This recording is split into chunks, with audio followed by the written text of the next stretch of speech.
masters and guests, imagine this. You're cuddled up on your favorite couch. You've got the best cup of tea.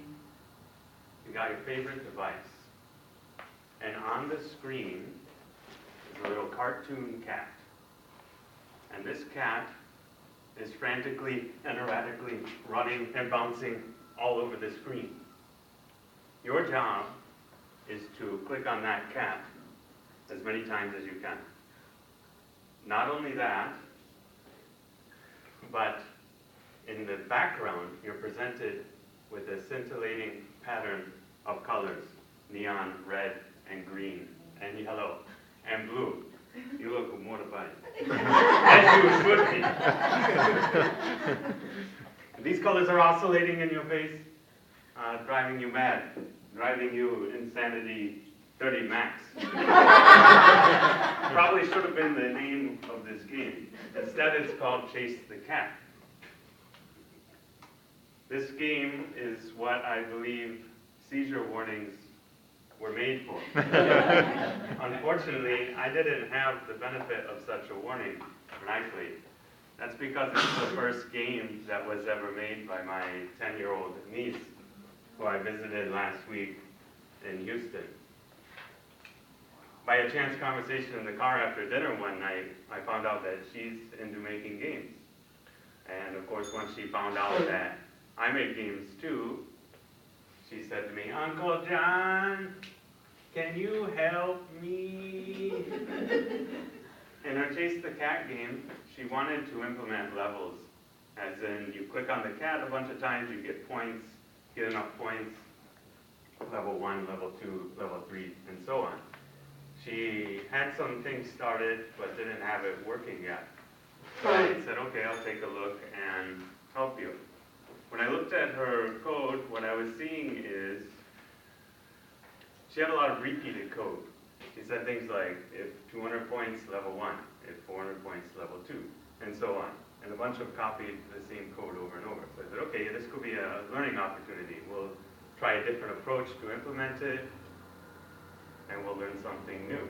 I said, we'll get it down to just one formula. We'll figure out one formula to handle no matter how many points and levels you ever want to have in your game. This requires learning about the modulus operator, which now you're going to learn about. Are you excited?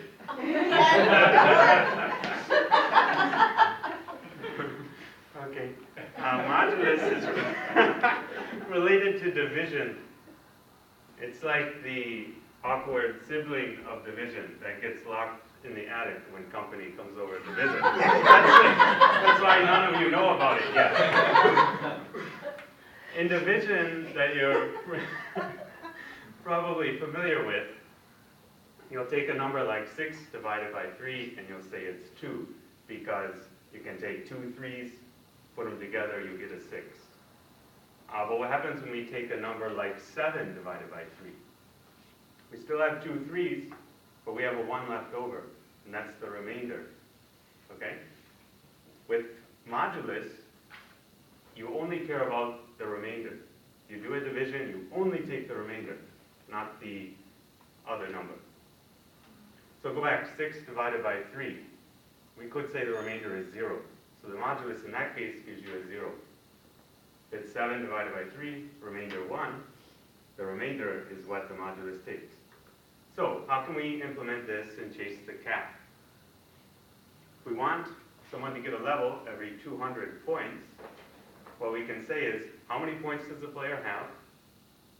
Take the modulus, and if it's going to be every 200 points divided by 200, take only the remainder. If that remainder equals 0, add a level. Why? Because every time you can evenly divide the points by 200, no matter how many points there are, that modulus will equal 0. Example, 200 points divided by 200 is 1, remainder 0, add a level. 400 would be 2, still remainder 0, so add a level. That's how this implementation works. So we put that in, struggled with it to get it to work, as you always do when you're working with computer code and games. tested it out. Once we got it to work, you should have seen the way that her eyes lit up and she had the biggest smile. And all of a sudden I was her best friend for like the rest of the night. And what I feel that we experienced was the true joy of learning something new and seeing it in action, in a real context, in the real world immediately. So that was a great feeling for her. It was also good for me too, since I got to be a part of it. This moment did not last very long, however, because a few seconds later, she started frantically clicking all around her project and saying, oh, I want to do this, I want to do this, can you help me with this, can I help you with this, I want to play this, and she was so motivated to keep working on her project, and she was asking me faster than I could comprehend to implement 1,000 other features that she was suddenly interested to put into her game. Then at that point I had to say, it's almost midnight, I think we should probably go to bed now, but how about you get up early and work on this again tomorrow? Madam President.